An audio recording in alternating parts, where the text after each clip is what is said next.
সম্মানিত দর্শক শ্রোতা, পরম সৃষ্টিকর্তা যিনি অসীম দয়ালু, শুরু করছি তার নামে। আজকের বিষয়টা হলো 21শে আগস্ট যে গ্রেনেড হামলা হয়েছিল, এটা আজকের রায়ে আবারও প্রমাণিত হলো যে বেগম খালেদা জিয়া বলেছিলেন যে 21শে আগস্ট গ্রেনেড হামলার বোমাটা শেখ হাসিনার ভ্যানিটি ব্যাগেই ছিল। আসলে শেখ হাসিনার ভ্যানিটি ব্যাগে কয়টা বোমা ছিল এবং একটা ভ্যানিটি ব্যাগে কয়টা বোমা রাখা যায়, সেটাই এখন প্রশ্ন। এই 21শে আগস্ট গ্রেনেড হামলার মামলাটা চলমান ছিল। আমরা বিশ্ববাসী, আমি একটা কথা বারবারই বলছি, আমরা যা কিছুই করি না কেন বিশ্ববাসী কিন্তু সেগুলো সবই দেখে। আমরা এমন কর্ম করব কেন যে কর্মটা বিশ্ববাসী অন্যায় হিসেবে চোখে দেখবে।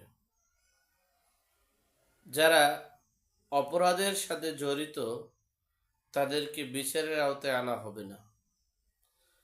জুন, জুলাই, আগস্টের পরেও যারা হত্যাকাণ্ডের সাথে জড়িত, দুর্বৃত্তায়নের সাথে জড়িত এবং লুটপাট, চাঁদাবাজি, নৈরাজ্যের সাথে জড়িত, তাদেরকে বিচারের আওতায় আনা হবে না।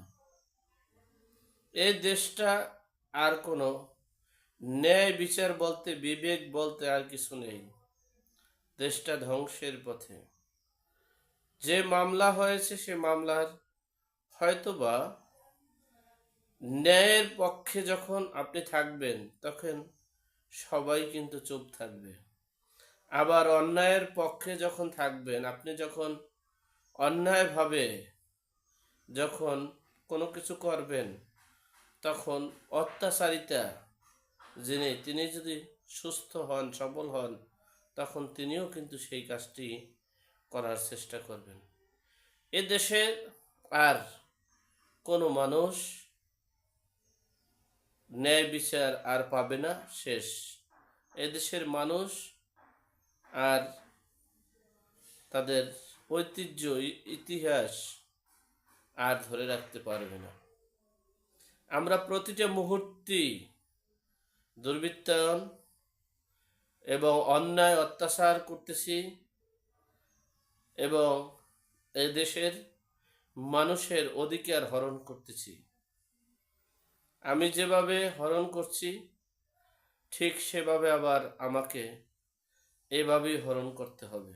যাই হোক, আমি বারবারই বলেছিলাম যে 5ই আগস্টের যে গণ অভ্যুত্থান, সেখানে আমরা চেয়েছিলাম ন্যায় বিচার প্রতিষ্ঠিত হবে, অন্যায়কে প্রতিহত করতে হবে এবং জেল, জুলুম, অত্যাচার থেকে বেরিয়ে আসতে হবে।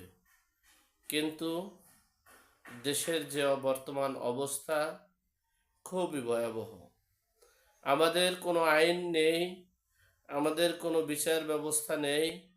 আমাদের বিচার ব্যবস্থা এই যে 21শে আগস্ট গ্রেনেড হামলার যে আজকে রায় হয়েছে, এই রায়টা দেওয়া হয়েছে এজন্য যে হয়তোবা দেখা গেছে ওই বিচারপতির ডিম ছোড়া লাগতে পারে, বা ওই বিচারপতির হত্যাকাণ্ড হতে পারে, বা ওই বিচারপতির চাকরি চলে যেতে পারে।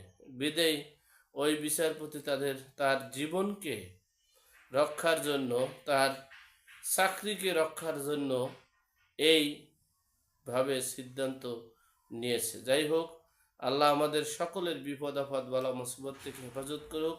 আল্লাহ আমাদের সকলকে হেদায়েত নসিব করুক। আমিন। আসসালামু আলাইকুম।